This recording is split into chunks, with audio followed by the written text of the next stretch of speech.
Cheers, thank you for your time this evening. It's not really a sales pitch, it's more just to tell you about something that Mark and I have launched in the last couple of weeks and hopefully enlist some help from you guys. So the Entrepreneurs Foundation is a bit of a mouthful, so we've kind of shortened it to TEF Scotland. We launched it 2 weeks ago with a wee bit of support from the government and a wee bit of support from Royal Bank of Scotland in terms of they let us sit in their building and use their desks. What is it? So what we're doing is we're bringing Scotland's businesses and schools together to create and deliver innovative new products and services, and along the way inspiring the next generation of entrepreneur, in other words, children. To do this, we've set challenges, which we're calling missions, across 3 key business sectors. This is just the pilot. We've got a 6-month pilot. When we roll out, we hope to do dozens of different key sectors, but to give us a bit of focus, we've started with 3 sectors. You can see them there: sport and leisure, food and drink, travel and tourism. And what we're doing is we're asking businesses to team up with local schools to create these innovative new products, services and events. What it does for the schools, so for whether you're a high school pupil or a primary school pupil, instead of your standard placement with your local business, which, you know, what does that entail? Making the coffee, a bit of, you know, standard stuff. This is going to get them actively involved in end-to-end real business solutions. So working with real businesses, developing real propositions for real customers, focusing on real customer needs, and generating real profits, probably over a period of 2 to 3 months. So a real mission, a real sprint, but with a proper end to it in terms of generating money, meeting customer needs, all that kind of stuff. Comes to the crunch. To make it work, we need boots on the ground. We're creating a network of volunteer, and I should say that Mark and I are doing this as a hobby. We've got a day job, this isn't it.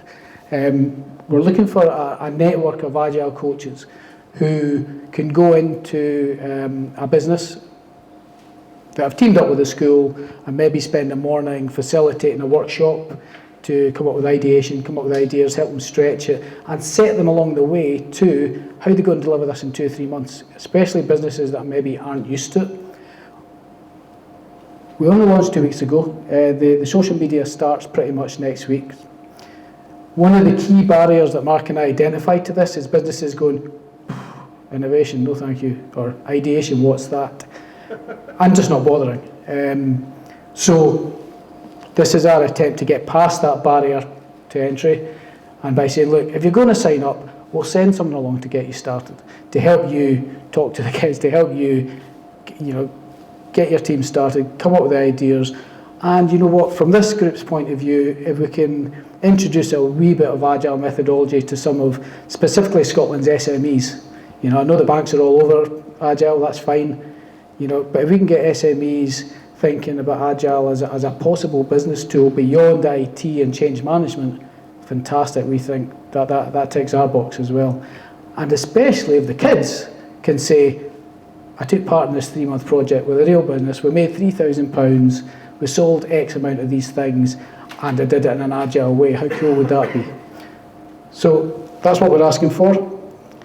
Why are we doing it? The money that we raise will go back into enterprise and entrepreneurship in schools. So people like Young Enterprise Scotland, Princess Trust, probably a more recognisable brand, they go in and they teach kids that actually there's more to life than getting a degree and becoming a lawyer or getting a job. You could be an entrepreneur. You could go and do that. And if you're not particularly academic, that's fine as well. You know, go and do your own thing and be successful. To end, like I said, we've got a 6-month pilot running from now to March. We've got 3 sectors. We're hoping for 10 businesses in each sector to take part. So that would be 30 workshops. And in April, hopefully if it's a success, we're hoping to roll out to 10 or even more sectors, and who knows how many businesses take part. The more that take part, the more kids get involved and the more money we raise to again plough back into schools and entrepreneurship. We don't have contact details on this. I just realised the call to action is missing as well. So hopefully if we can send out an email next week, is that right, Ray? with our contact details. If you're interested, like I said, we're just putting together a database of people who we can call on to go and do these workshops with the businesses and schools. That's it. Told you it wasn't a bit of a sales pitch, but more of a request. And if you could spread the word, that would also be fantastic. Okay, cheers.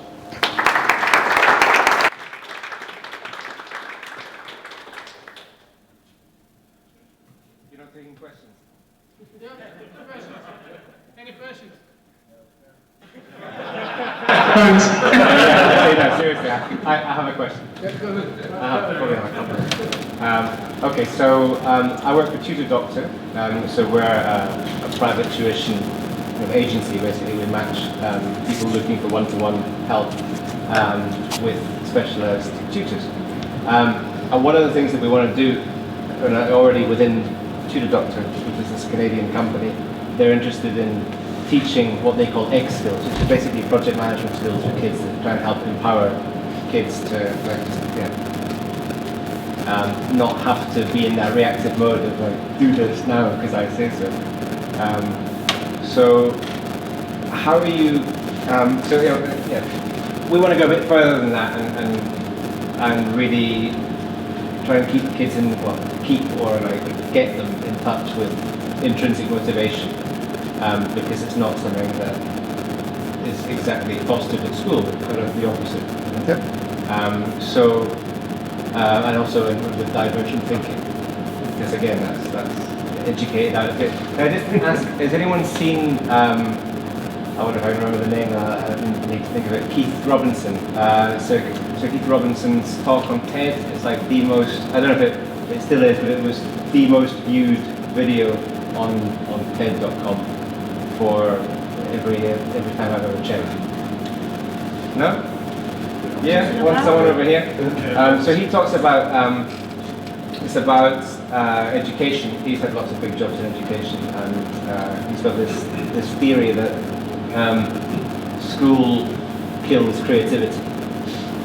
That what we need for innovation is creativity. Obviously, what entrepreneurs need is creativity. They need to see business as a creative medium, but we need to stop talking about creativity as an artistic thing. So, or if you can't draw, or you can't paint, or you can't write poetry, then you're not creative, which is absolutely nonsense. Well, it's really hard not to say another word now. Yeah. Absolute nonsense. And yeah, so my question. So my question is, how are you going to engage with these kids when? How are you going to get over the barrier that they're so used to doing what they're told in a very defined environment? How, it's like the level of freedom that they have to have in order to participate is something that they're not really used to. How are you going to make it safe for them to make that jump from very structured into much less structured? No idea. Right. Can I say something about that? Yeah. You go first. I'll answer first and then you can jump in. To be honest, it's a pilot. Yeah. By getting people like you involved, I mean, even if, so me and Mark are consultants on the day job, and the first thing we do with the clients, we come back to Agile principles, the principles of working together and, and trust and challenge and honesty and empowerment and all that stuff. So if we can get some of that into these projects, then that's where you guys bring it to life as well. I hadn't even thought of it, to be honest. We started working on this 6 months ago. The objective then was to raise money. Kids weren't even getting involved. It was to raise, but we're asking businesses to go out, come up with something and raise some money that we'd pass on to these organisations. It's now morphed into, we think the amazing thing is getting kids involved in these projects.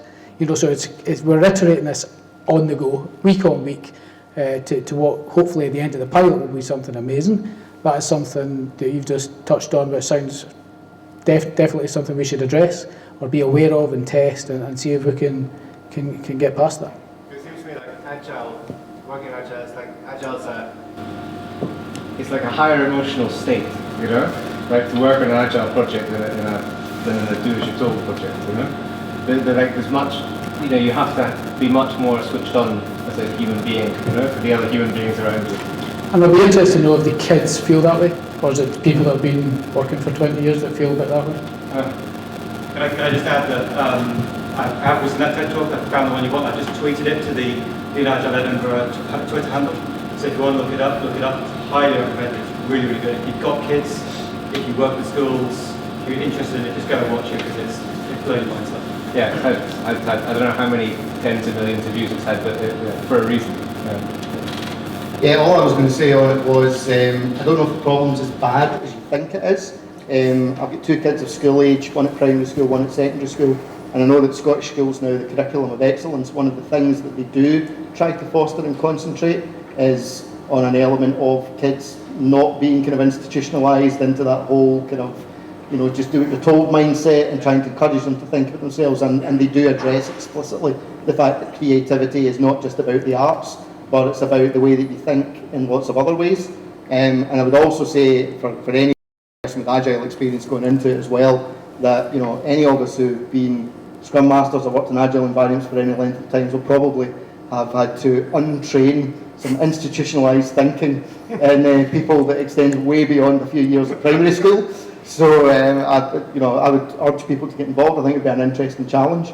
And I don't think anybody would really have any problems energising kids and getting them to think themselves. If that's a fear, I honestly don't think it would be a big issue. Maybe just me. Yeah, I mean, when I talked at the last session, I talked about the growth mindset, and that's that's one that's caught on in schools. I think this is ideal for the growth mindset. The growth mindset, as opposed to the fixed mindset. And I actually think the universities are worse than schools now. But just on that, a couple of things. One is sign me up, right? I'm more than happy to help. The other thing is my kids and I, we do software development, and they've got a Scrum team, and they've got a product owner and a tester and a Python developer, and they use the Scrum framework, and they absolutely love it. And they can actually talk to each other better using the Scrum framework than they can at any other time. What's the budget? Eh? What's the budget? Sweeties. So yeah, sign me up. Cheers, Scott. We launched, we had a launch event 2 weeks ago at Gogarburn, and we had 3 groups of primary 6 and 7 kids, and we split them into the 3 sectors. And me and Mark facilitated 2 of them, and Chris Downey from Skyscanner did the 3rd. And a wee nugget from that was we were doing food and drink, so we were trying to get ideas out. Say, right, what don't you like about food? What foods do you hate? Fish. Or why do you hate fish? Smells rotten. I hate it. I hate the smell of fish. Somebody else goes, make it raspberry flavoured. Yep. So that's kind of logical, absolutely logical. Great idea that a fish company is probably not going to come up with, but no fear.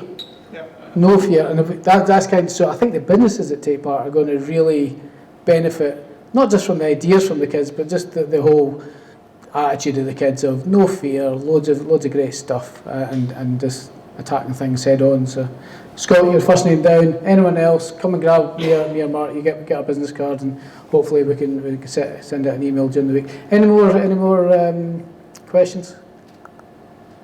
Anyone else want to sign up tonight? Yeah, that's right. Cool. Right. Is it about co-work of schools and businesses or something more?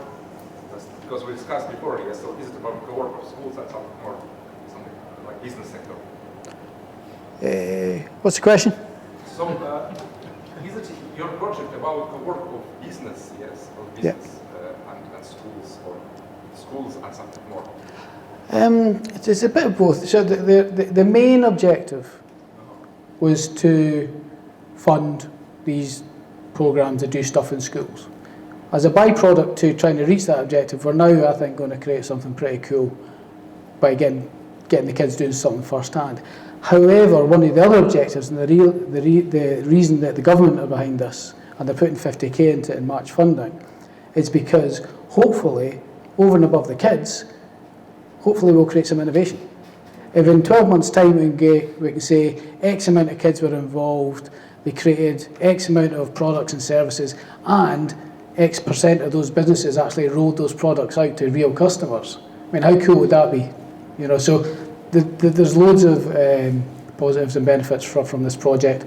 We're just going to test it and see what works. And what is about safety? Because when it's about children, yes, and about some external environment, it's always question of safety, different kind of safety. So we'll take the steer from the schools on that. We'll take the steer from the schools. If you're talking about the safety of the kids taking part, your teachers will be there and we'll be using whatever regulations we need to adhere to. But yeah, I'm sure we're not the experts, we're not the cold face. The teachers will be there to probably protect us from the kids, to be honest. But all right, cheers guys. all right.